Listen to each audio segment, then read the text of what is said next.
Hi everyone, my name is Julie and today I'm going to be doing a review for the Crown of Shards trilogy by Jennifer Estep.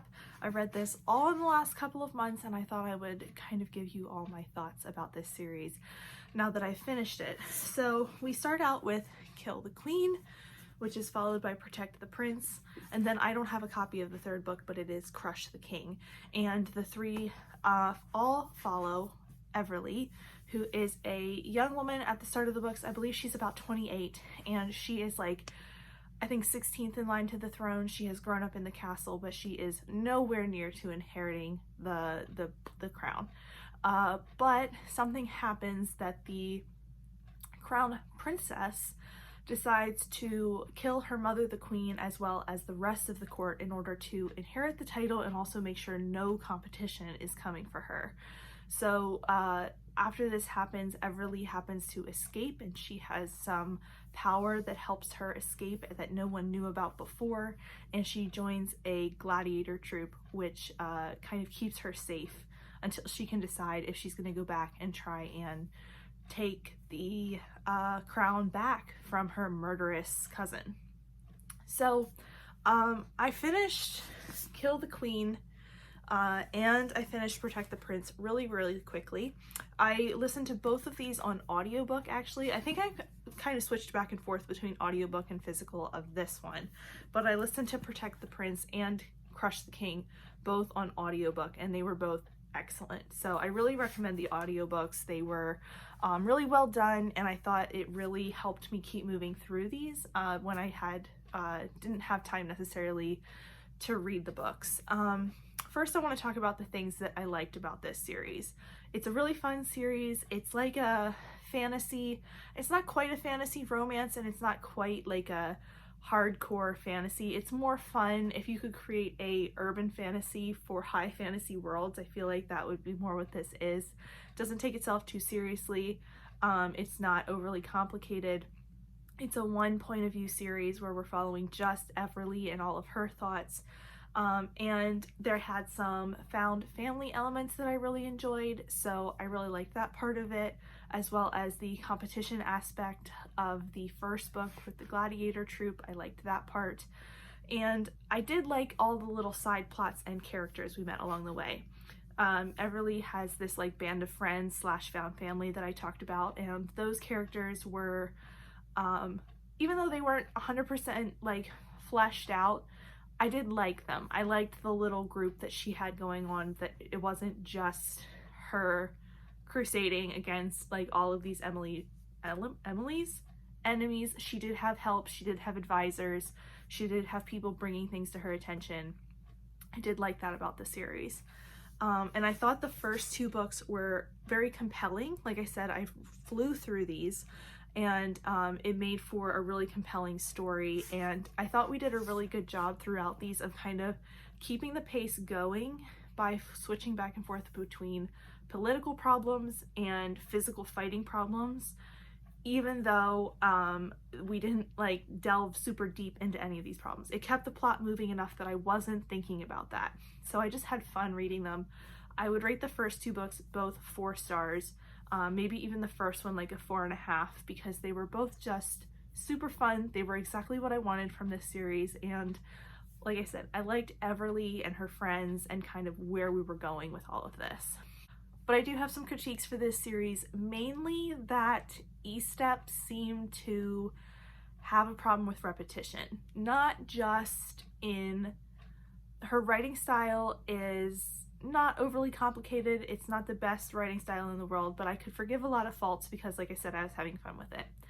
However, by the third book, you really become aware that she is repeating the same phrases over and over and over again. Like, Evie can sort of smell people's emotions, and one of the things that kept catching my attention, especially in the third book, was hot peppery anger and jalapeno rage and the scent of like one of the other characters, and just all this stuff that she would say. Like, I swear it was on every page, like, and I was listening to the audiobook and I just could not, I was just running out of patience to hear this. It just felt like a college essay when you're trying to fill space and you have to keep repeating and adding words so that you can get the length you need. It just felt like she was using this. She didn't just say anger, she didn't just say rage, she had to describe it the same way as hot peppery anger every time, and that was starting to drive me nuts. So that was like a specific type of repetition. But I feel like she also used up the same descriptions of Evie's home kingdom Bologna, as well as the world itself over and over again. Like, we didn't get any deeper into the history of Bologna. We just heard about the same gladiator history and the same kind of like stories over and over again. These same royals that were in charge before. We just felt like we were repeating those same stories. There wasn't anything more there to go for.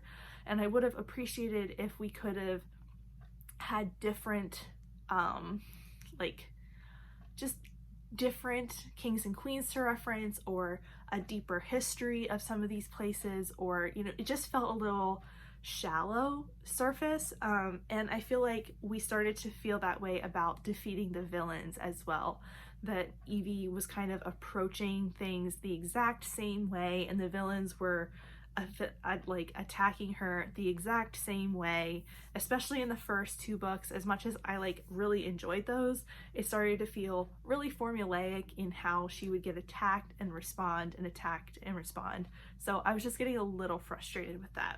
So repetition is the big problem here for me, that we just seem to not get any deeper. We just seem to recycle at the same surface level of both the world building, the writing, and the characters. So that was frustrating for me.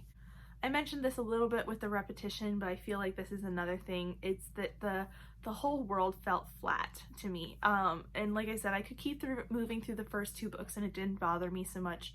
But once we got to the third book and we got kind of to the major villain of the series, it just felt like there wasn't any substance below the surface level conflict. It felt like the characters were there around Evie, and as much as I liked them, it didn't feel like they were really people. Like, it didn't feel like they had deeper backstories. Like, Evie would mention what she knew about these characters' backstories, but we wouldn't dive into it with the characters very often, and we wouldn't get any deeper explanation. So it just felt very surface level. And then when Evie, we see everything through her point of view, so everything she knows about her kingdom and tells us, we know. But she doesn't try to find out anything more. She doesn't, you know, add to her knowledge by talking to anyone else. Like, there's no character that's brought in that's like an expert or can tell a different legend. So it just starts to feel shallow. And then when we get to this big villain that I mentioned, we don't really dive into why he's doing what he's doing. So he starts to feel like this mustache twirling, just kind of evil for the sake of being evil character, rather than someone we should really fear and really be worried about hurting Evie. Also, because of the type of series this is, you're not really in fear for Evie for most of it. You're not really in fear that, you know, she is going to be killed because of the way this series is written and what you're expecting from it. She's not really, you never feel like she's super in danger, but it started to feel like I didn't have to be afraid for her friends.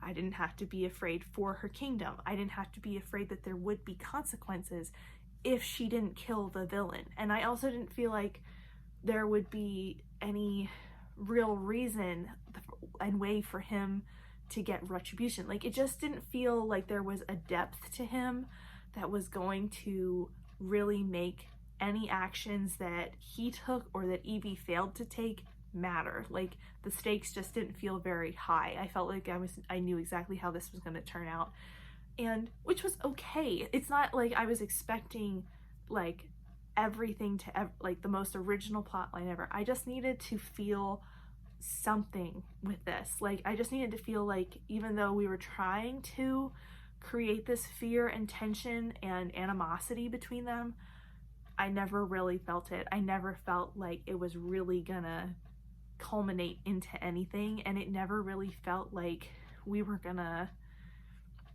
have to see any deep lasting consequences for this for Evie. So that was what I was disappointed about.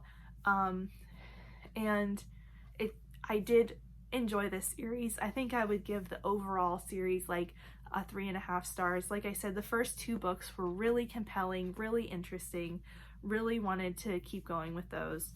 The 3rd book gave me a lot of trouble. The just whole arc of the 3rd book stalled in the first third, and then once I got through that section, it really took off, and I did enjoy the ending, and I did enjoy kind of the resolution and everything. But that first third of the book got me stuck for like a week when I finished these 2 books in like a few days each. I mean, it's not fair to say that to Kill the Queen, because I did get stuck on the first 30 pages of Kill the Queen and then come back to it much later and read it in like 2 or 3 days, so that happened. But for the majority of these books, I sped through them very, very quickly, whereas the 3rd book, I got really, really bogged down in that one. So that was unfortunate, because I felt like the series, instead of going up in quality, kind of just peaked and then very quickly went down. But I do think there is going to be a spin-off trilogy, or at least spin-off series for this, following another character, and I am going to try that out. I do feel like Estep kind of relied on that a little too much, because there was a lot of loose ends at the end of the series, and I don't need everything to be resolved, but there were a few like scenes that I was expecting to see at the end of a series that we had been hinting at and talking about and leading up to that weren't there, that were a big disappointment for me. So I think I would be less disappointed if I could jump right into the next trilogy and read it all at once, but at the same time, I really want to break from this now and just kind of need to step back from it, because it kind of disappointed me. But that is everything I have to say about the Crown of Shards trilogy today. If you have read this series and you have any thoughts, I'd love to hear them down below. If you just want to let me know you were here, you can always leave a crown emoji, and yeah, that's it for me today. Thank you so much for watching. If you want to see me again, go ahead and hit the subscribe button down below, and I will see you next time. Bye!